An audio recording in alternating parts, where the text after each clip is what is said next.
अस्सलामुअलैकुम वरहमतुल्लाहि वबरकातुह।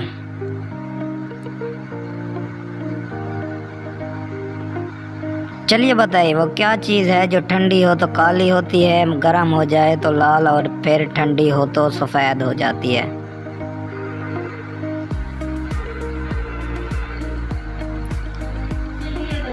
जवाब है कोयला। चलिए बताइए वो कौन सी चीज़ है जो खेत में सब्ज़, बाज़ार में काली, घर में लाल होती है।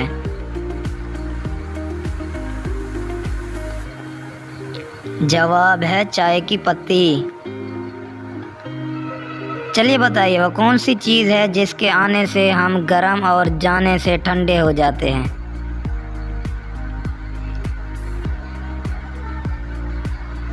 जवाब है वो चीज़ है गुस्सा। चलिए बताइए वो कौन सा तजुर्बा है जो कोई भी ले किसी को बताता नहीं है।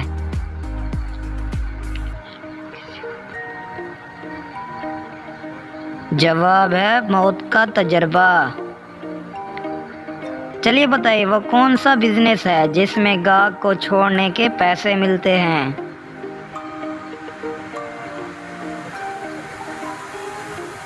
जवाब है टैक्सी ड्राइवर।